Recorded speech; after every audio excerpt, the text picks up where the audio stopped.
Roger Casement, to the world, is a humanitarian.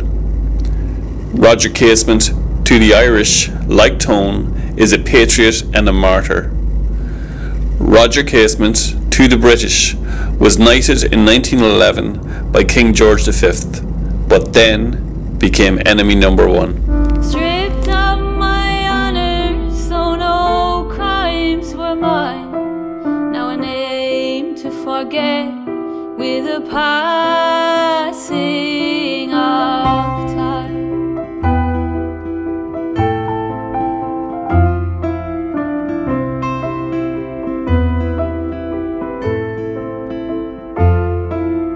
Foiled by my pen and the end. I think Casement in many ways reflects a revolutionary spirit that transcends time and place, in the sense that you can see that there would be comparative ways of looking at Casement's critique of empire with, for instance, Che Guevara, or Martin Luther King, or Malcolm X, or all different revolutionary figures of the 20th century.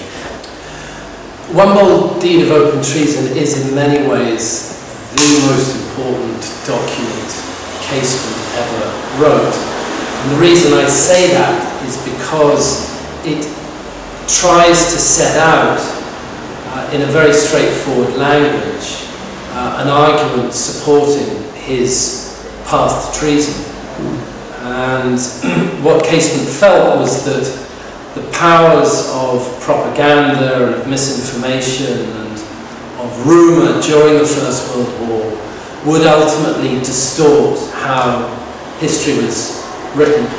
And he very much wanted his own account to be there and to be included. And so you see in the course of his writing One Bold Deed of Open Treason, or his Berlin Diary, that he is often making references to diary writing and why he's doing it and why he's stopping it, and at what point it becomes not merely a burden but perhaps in a way something that reveals too much that might in the end be damaging to not merely himself but to other people.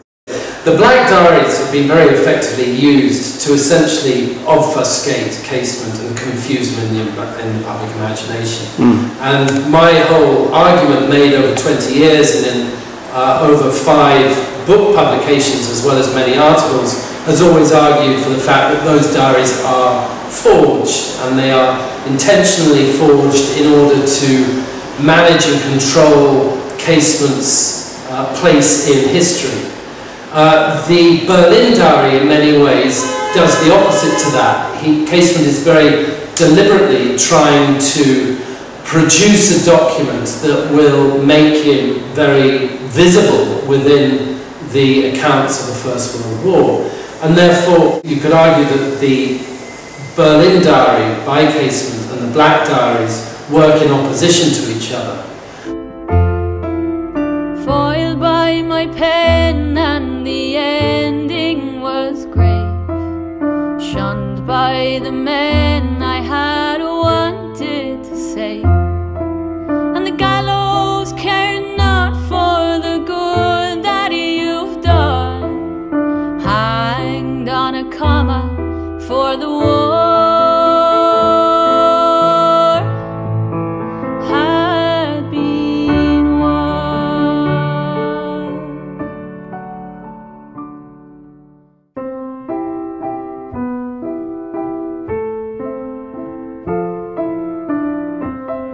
In 1959, the Black Diaries was published, based on a bundle of documents given to Singleton Gates in Paris in 1922, probably by Sir Basil Thomson, who was one of the masterminds in Casement's overthrow.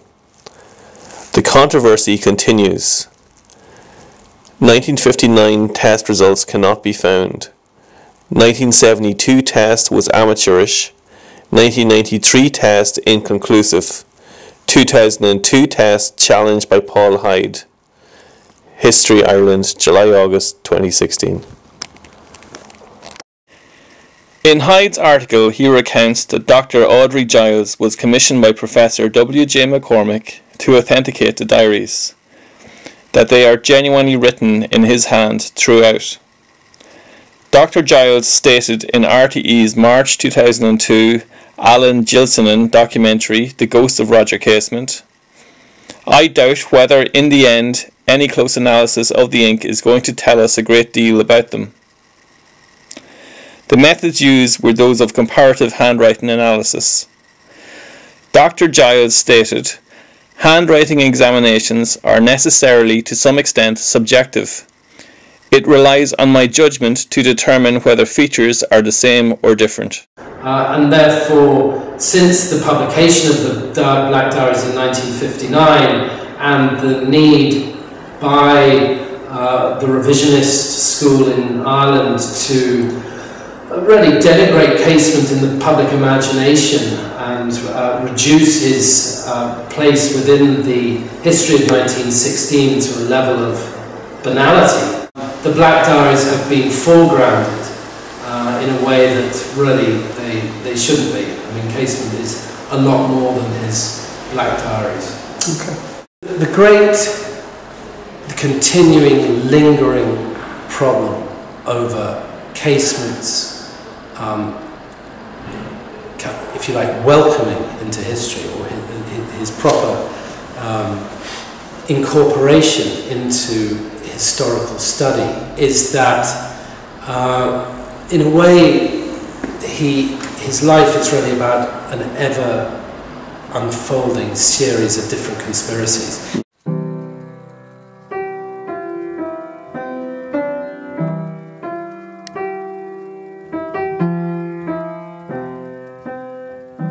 He has a very distinct African chapter from 1884 to 1904.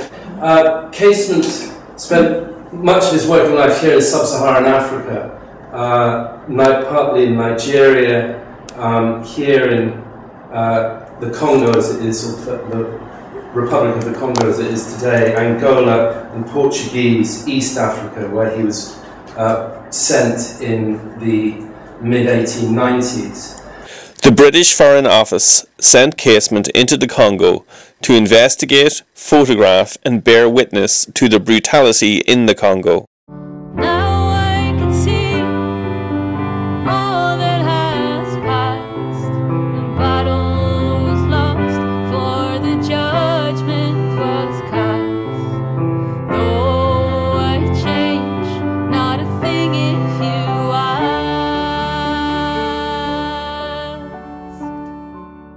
10 million died as a result of King Leopold II's actions, and he became the richest man in Europe. Casement works for Leopold in the very early years of his time there, and he gets a very good grounding in the colonial power relations. And then over the next 20 years he travels widely in the region, and his time there ends with the publication of this rather dry-looking report, but which triggered in 1904, when it was published, a very acrimonious international dispute really between London, Washington and Brussels. Roger Casement became the father of 20th century human rights investigations. Casement gave a detailed eyewitness report to the Crown exposing the enslavement, mutilation and torture of natives on the rubber plantations. This was known as the Casement Report 1904.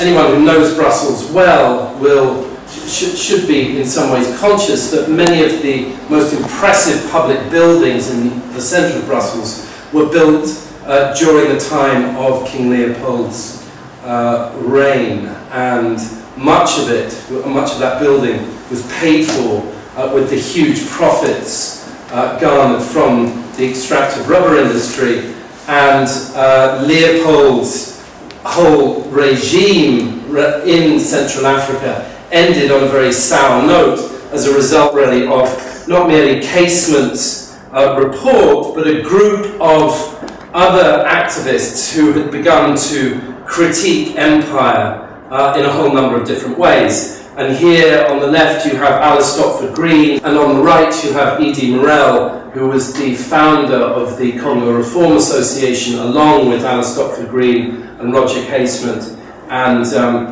that became a great anti-war advocate on the outbreak of conflict in 1914, for which he would eventually be imprisoned. But here you can see the masthead of the publication that they produced, the West African Mail. In 1908, Arthur Conan Doyle weighed in behind the cause with his book The Crime of the Congo. In 1899, Joseph Conrad raised questions about imperialism and racism with his book Heart of Darkness. Casement and Conrad shared a mud hut in Matadi in 1890. In 1905, Mark Twain denounced Leopold's colonial policy with King Leopold's soliloquy.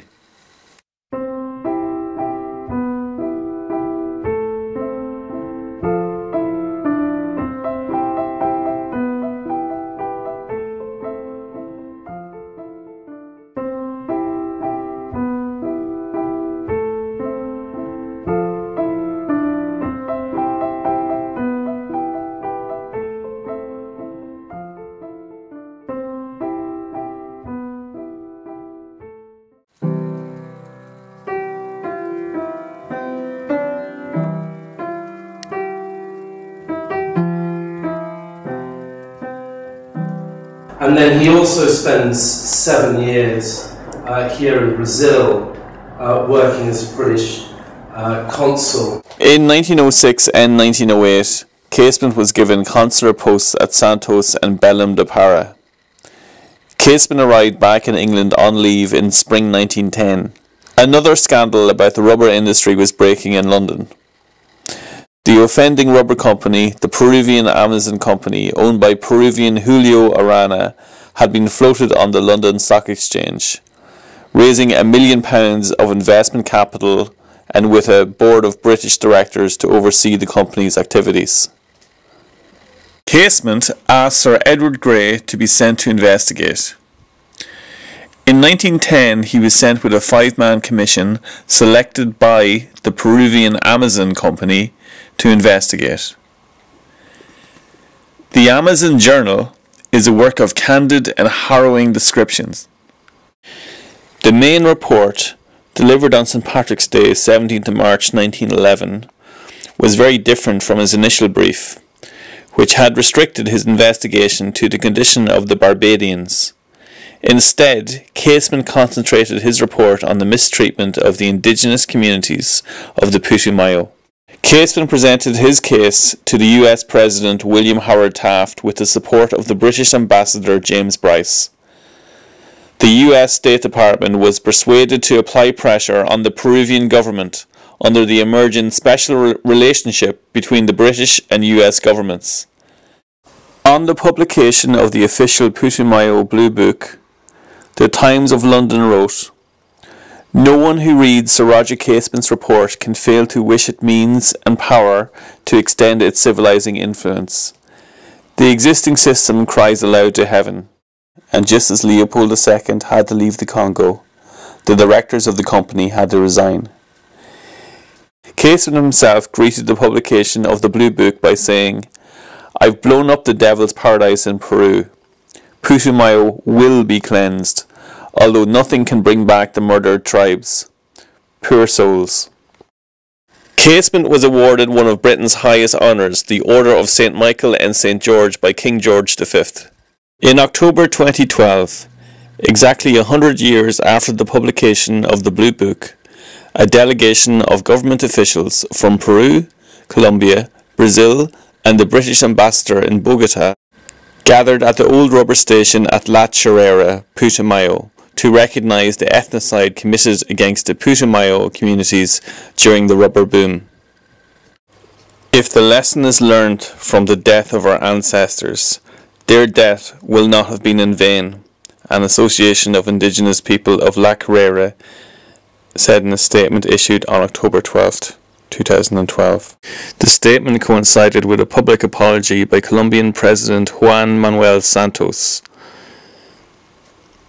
In the name of the Colombian state, I ask forgiveness of all of you for your dead, for your orphans, for those who are victims for the sake of a company, of a government of an alleged progress, that did not understand the importance of safeguarding every person and every indigenous culture as a vital part of a society that we recognise with pride today as multi-ethnic and pluricultural.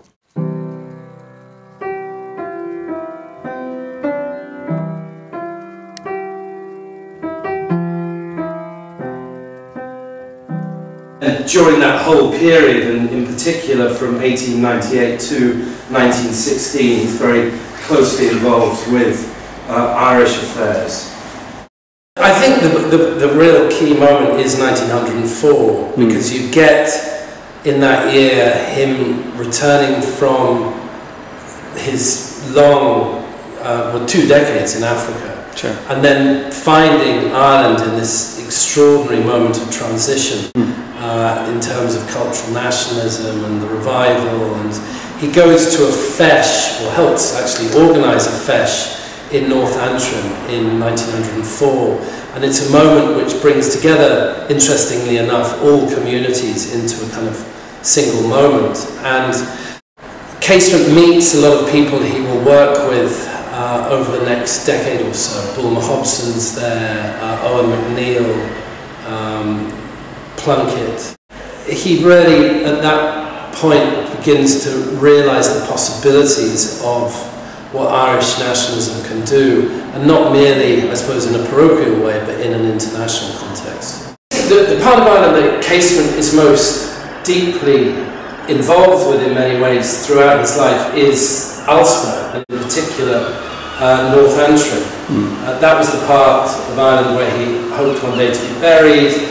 The ancestral home of the Casements is still there. Casement, whenever he had a leave of absence from the Foreign Office, he would generally go and visit friends and relatives in that region. And he hoped one day that Ulster would really become the kind of leading component of a united Ireland, and both Protestants and Catholics and dissenters, if you like, would be able to unite in common purpose for the improvement of the whole nation. In some ways, the control and the management of Casement has always been around trying to deny that truth about him. And therefore, I think that comment made in the 1920s about, if you understand the story of Casement, you really understand the secret of Ireland, is really to do with that if in the end Casement's story can be told, it is one that reaches across communities. I mean, some of the most important work on Casement over the last 100 years has been done by very senior figures within the Ulster Unionist Party. You can see this whether it's Hugh Montgomery Hyde or Jeff Dudgeon today. While in his consular post in Brazil, he sent home substantial amounts of money from his civil service salary to help nationalist enterprises in Ireland. He wanted Ireland to be a flag bearer of international humanity. He was influenced by the Sinn Féin movement, revisioning education in Ireland. In the remaining 12 years of his life, he contributed generously to the support of Irish language initiatives, particularly the establishment of schools at Twain Island, Connacht, and the typhus-stricken region of southwest Connemara. Casement in 1913, when he resigns from the Foreign Office, involves himself in a campaign to relieve victims of typhus living in southwest Connemara. And he uses that moment to essentially begin a very significant network of support for the nationalist cause. Speaking of the conditions in Connemara, Casement said, "I have nowhere seen, even in the most primitive regions, a population housed as many of these people are, or battling for existence with a soil so incapable in itself of supporting human life."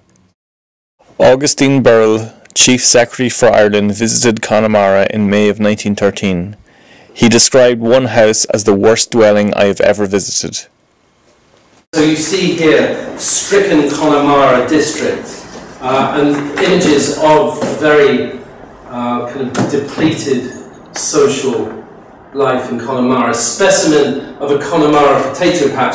Very interesting reference really to the potato famine of 50 odd years before, 60 odd years before. And what this campaign I think is very much trying to do is essentially invoke the kind of spectre of the famine, again as a way by which people are being stirred up to support nationalist initiatives. Those stories run almost daily in the middle of May 1913, and Casement makes his intervention in a letter to the Irish Independent on the 20th of May 1913, where he links what's happening in Connemara, in southwest Connemara, with his investigation of a desperate and huge crime against humanity in the northwest Amazon.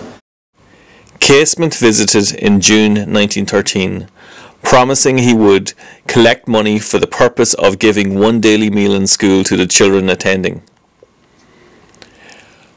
By November 1913, Casement's fundraising efforts on behalf of Carraro National School extended as far as Argentina. After Casement's execution, Douglas Hyde wrote, "The fund is generous enough to provide a meal for 200 children every day for the next 10 years. Hyde added, "No one would know until Judgment Day what Roger Casement did in the desolate parts of Ireland." He also at that time starts this quite public national appeal for the school children of Connemara.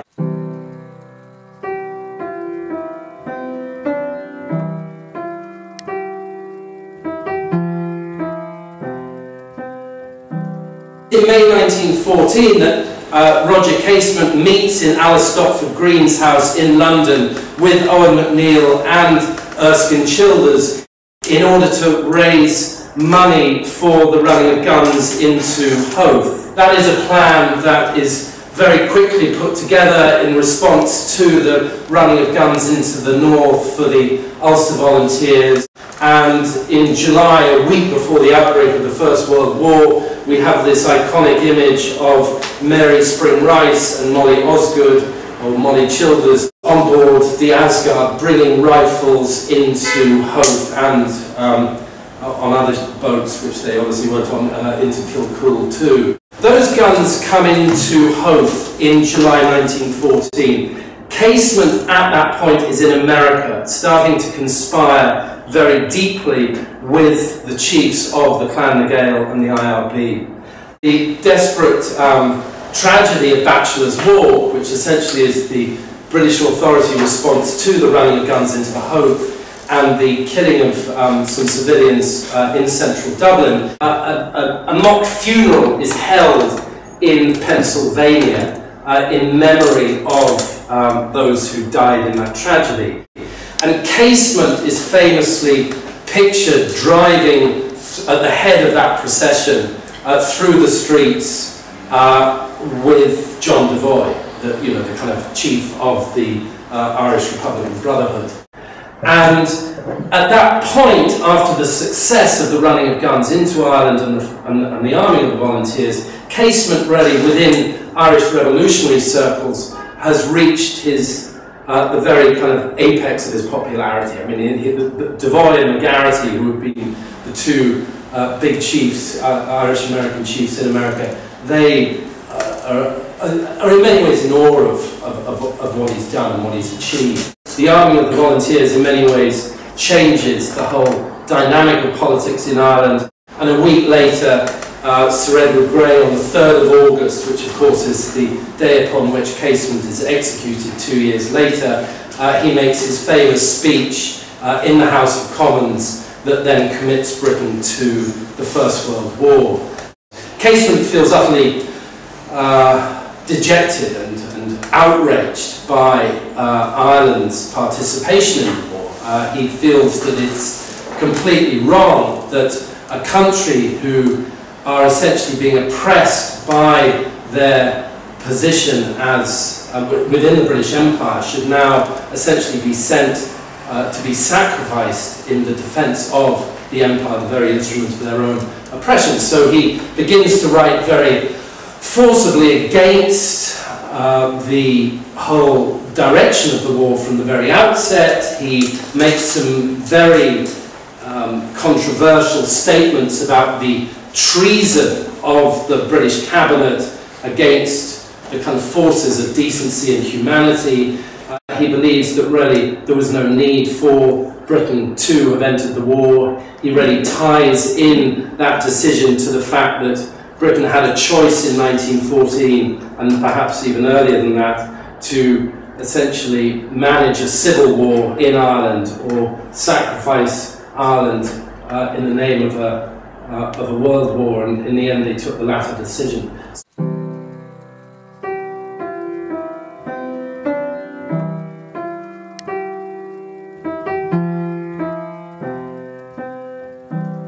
And then in October he heads to Germany, and in Germany he begins to negotiate at the very highest level of the German General Staff and the German government.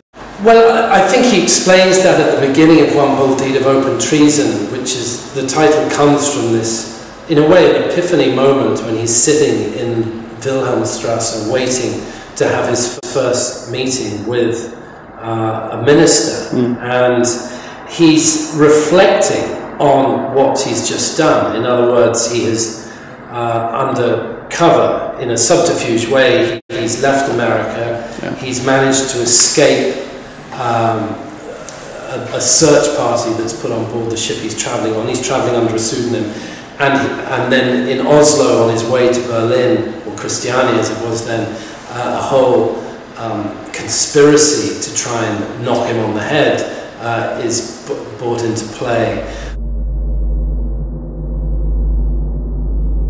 Roger Casement wrote a letter to Sir Edward Grey on the 1st of February 1915.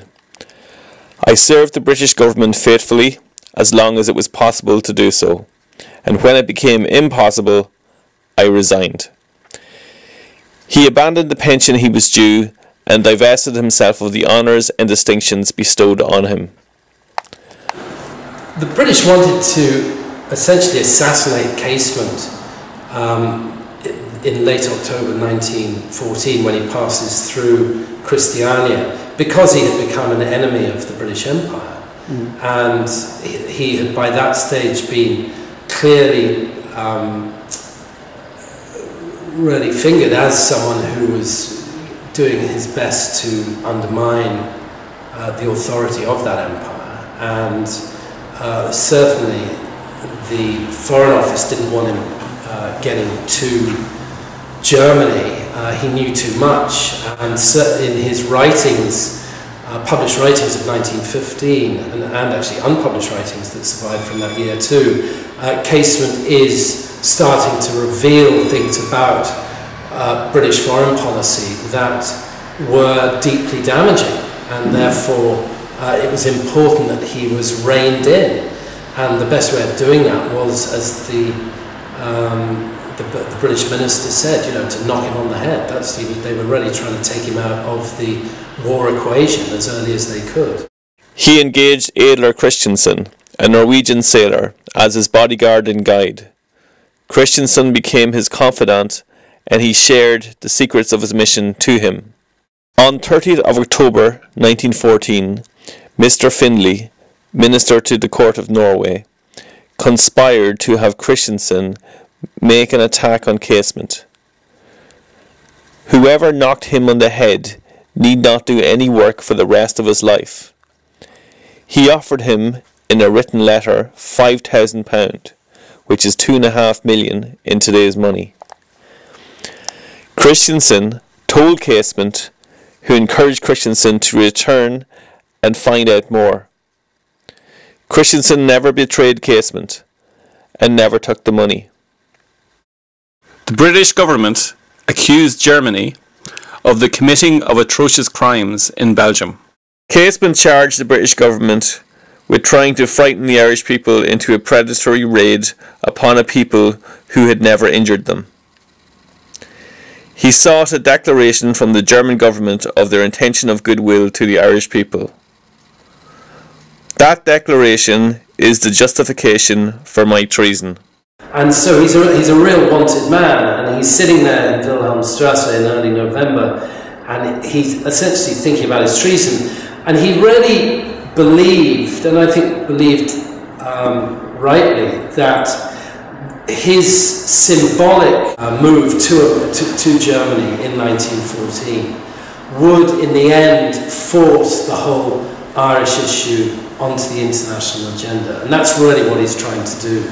And so he makes that claim that his treason in the end will have this very beneficial outcome for the Irish independence movement. Casement believed and wrote about how truth was manipulated, and an official revision of history was constructed for public consumption. Churchill described terminological inexactitude, lying, as are of the principal weapons of the British Empire. Casement believed that Britain's justification for declaring war in defence of small nations was merely a mask for the protection of British economic and imperial interests. He attacked Churchill and Bryce, statesmen, historians and architects of the Anglo-American special relationship. Casement does internationalise it, and he brings in this whole anti-colonial, anti-imperial voice into the very heart of the movement, and that definitely changed it. And then obviously his shift to Germany changes it again. What he goes to Germany to do is to really try and get German support for an independent Ireland in the event of peace negotiations. He sets about trying to recruit a brigade of Irish soldiers from captured Irish prisoners of war, which proves to be a disastrous undertaking, and he also manages to elicit from the German government a declaration of goodwill towards Ireland in order to counter Britain's propaganda offensive against Ireland. On 27 December 1914, Casement signed an agreement in Berlin with Arthur Zimmermann in the German Foreign Office. He, at the end of the year, meets with the German Chancellor, and the meeting's not particularly satisfactory, but certainly by early 1915 he's to some extent lost his belief that Germany can be much help at all. And he then retires to a resort south of Munich. He returns to Berlin on various occasions, on one occasion to meet with Joseph Mary Plunkett, who's been sent from Ireland through IRB channels to try and reopen the possibilities of German intervention in Ireland. That doesn't really come to much. At the end of the year, Robert Monteith, who's been training volunteers in Limerick, comes out to try and give Casement some help. At the end, he admits himself into a sanatorium in order to essentially get over nervous exhaustion, but manages to raise himself from the bed in early March 1916 as it becomes clear that a rebellion is going to happen in Ireland. And then he begins a very intense and in many ways acrimonious negotiation with both the German General Staff and the German intelligence chief, Rudolf Nadolny, to try and persuade him not merely to bring guns into the west of Ireland. He wants to very much return to Ireland aboard a submarine, and the German General Staff are pretty reluctant about that, but eventually they do grant him that wish. Casement boards a submarine and heads out of Wilhelmshaven and then up around the east coast of England, around the Orkney Islands, and then down to Bannostrand into Ballyhaig Bay, and the rendezvous with the Ord carrying 20,000 rifles fails to happen. It was on Good Friday morning, all in the month of May. A German ship was signalling beyond out in the bay. with 20,000 rifles all ready for to land. But no answer signal did come from the lonely Bannerstrand. No answer signal from the shore, Sir Roger sadly said. No comrades here to meet me, alas, they must be dead. But I must do my duty, and at once I mean to land. So in a small boat pulled ashore to the lonely Bannerstrand. The RIC were hunting for Sir Roger high and low. They found him at McKenna's fort, said they, you are our foe.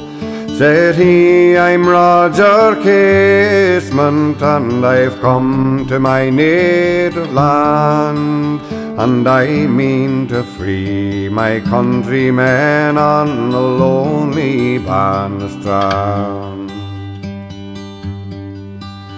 They took Sir Roger prisoner and sailed for London town.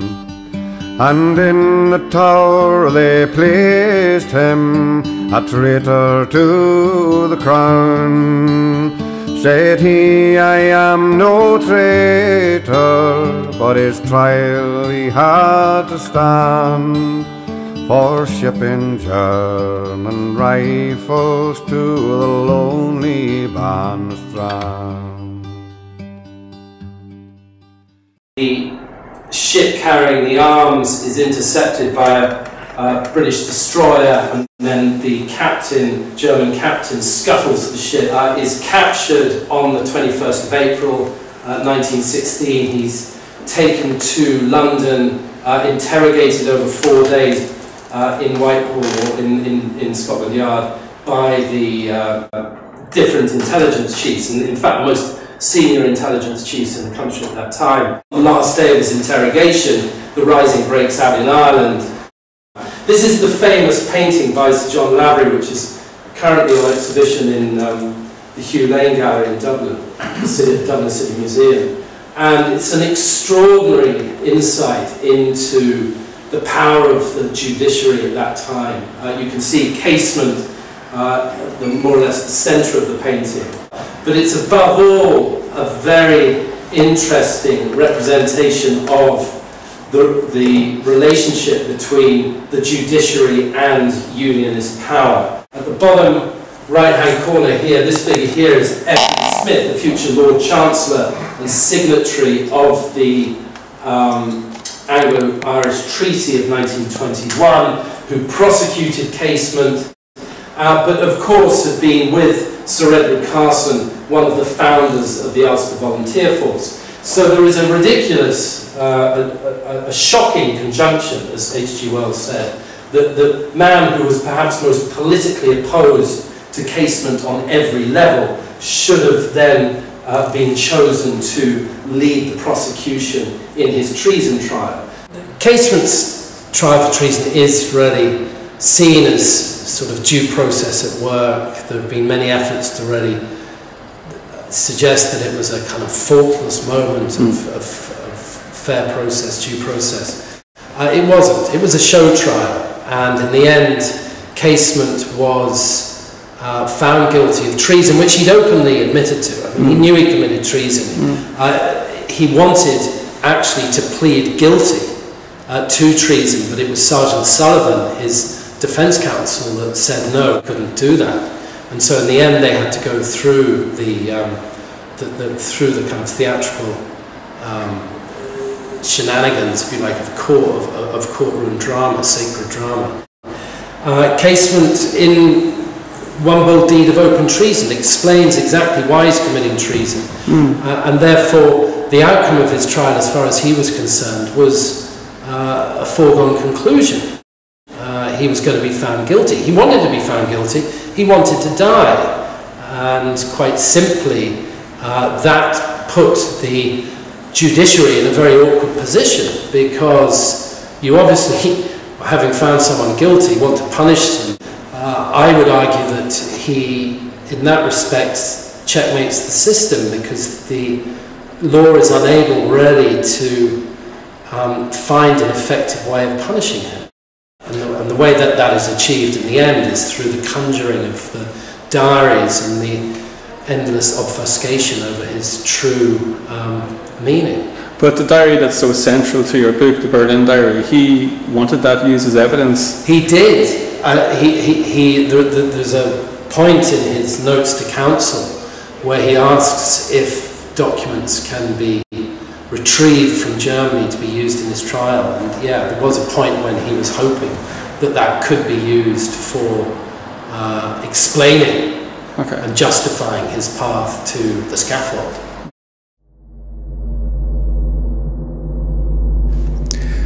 Self-government is our right, a thing born in us at birth, a thing no more to be doled out to us or withheld from us by another people than the right to life itself, than the right to feel the sun or smell the flowers or to love our kind. It is only from the convict these things are withheld for crime committed and proven.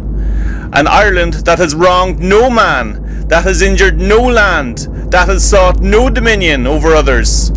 Ireland is treated today among the nations of the world as if she were a convicted criminal. If it be treason to fight against such an unnatural fate as this, then I am proud to be a rebel, and shall cling to my rebellion with the last drop of my blood.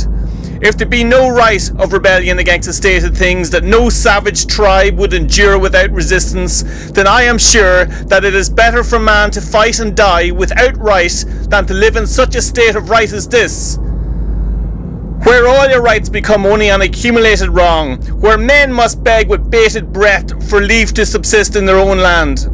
And even while they beg to see things inexorably withdrawn from them, then surely it is a braver, a saner, and a truer thing to be a rebel in act and deed against such circumstances as these than tamely to accept it as the natural lot of men. My lord, I have done. And of course, at the end of June 1916, Casement is found guilty of high treason, and the black hat is, or the black cap is put on by Rufus Isaacs, Lord Reading, and Casement is sentenced to death. Between May the 9th and 11th, 1916, Major John Bernard Jack Arbuthnot, an officer in the Scots Guard and an amateur artist, drew Casement in prison in the Tower. He supervised Casement's meetings with his lawyer, George Gavin Duffy. He told Casement's cousins, Gertrude and Elizabeth, where he was imprisoned. He contacted the governor of the Tower so they could visit him and bring clothes to him. He ordered the guards out of the room while they visited him. And then in the 6 weeks, or more or less 5 weeks between his sentencing and his eventual execution, there is a tremendous swell of support for Casement, not just in England and obviously in Ireland, but also internationally. For instance, the Negro Fellowship League in the US, which was a very significant representative body of Black America, so came out in support of Casement. There were letters from the President of Colombia in South America who recognized the importance of Casement's work in defense of indigenous rights there. So Casement's execution was never going to be an easy thing, and it's in that atmosphere that the notorious Black Diaries come into play, which very effectively were used to smear his character, assassinate his character essentially, and in many ways have done that really ever since. Perhaps they now are more effectively used to manage his historical reputation. His final statement, dictated to Father McCarroll before his execution, he confided, "My dominating thought was to keep Ireland out of the war. England has no claim on us.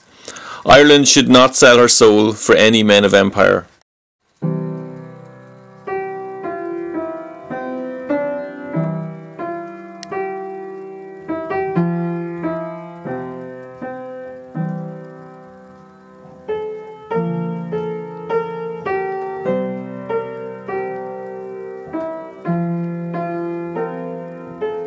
Collins and Eamon Duggan met F.E. Smith, an opponent of Casement's, to examine the Black Diaries. F.E. Smith was a good friend of Churchill's.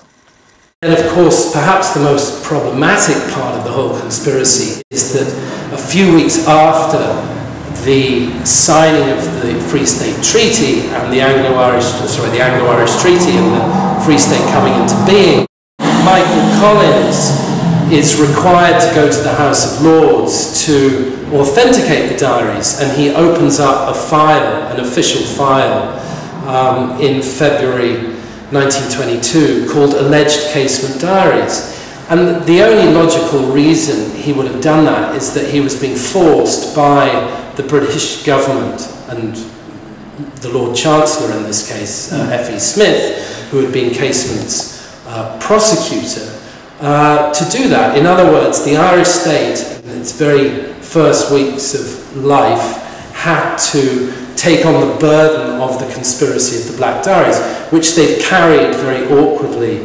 on ever since, with them ever since. And you can see this reflected in 2016. So he is this kind of figure who both destabilizes the empire and how it thinks about itself, and also is able to destabilize Irish nationalism and how the nation thinks about itself. And he's still doing that. This is the kind of continuing fascination about Casement, is that he's been as effective dead as he was alive, and you only have to look at the amount of different types of commemorative moments that have happened in 2016 to see what a remarkable legacy his is.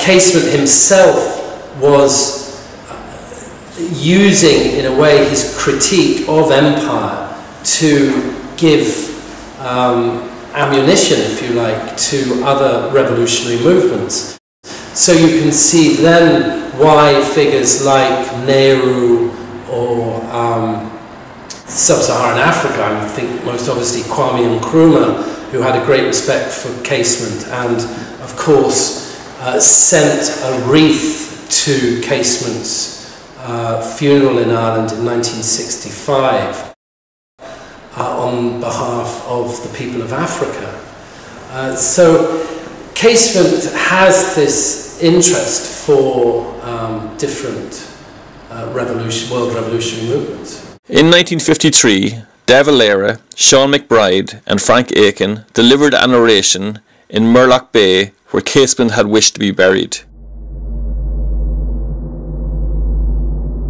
Casement's physical remains were finalised the day of Churchill's state funeral in 1965 by Harold Wilson and Frank Aiken in number 10 Downing Street. Then, under cover of darkness and behind specially erected screens, Casement's bleached skull and lime-scaled bones were identified by Sean Ronan, an ambassador of the Department of External Affairs. As his body was flown back, coordinating statements about his repatriation were made by the British and Irish to herald a new climate of cooperation. Casement's letter to Elizabeth Bannister, 25th of July 1916. Don't let my body lie here. Get me back to the green hills of Murlock, by the McGarry's house, looking down on the Moyle. Alice Stopford Green, Casement's friend, has written, "No real history of Ireland has yet been written. Silence and neglect will no longer hide the face of honourable men." On a cold, sleety day in February, Casement's remains were brought out to Glasnevin for burial. President De Valera, against doctors' orders, delivered a televised address to the nation. It required courage to do what Casement did, and his name would be honoured, not merely here, but by oppressed peoples everywhere, even if he'd done nothing for the freedom of our own country. Myth and martyr are the two interwoven strands of Ireland's modern history. No other figure has divided, compelled, and intrigued loyal admirers and vehement enemies alike. I think what an extraordinary man Casement is, and in a way what a rich life he led, what an exemplary man he was on so many levels.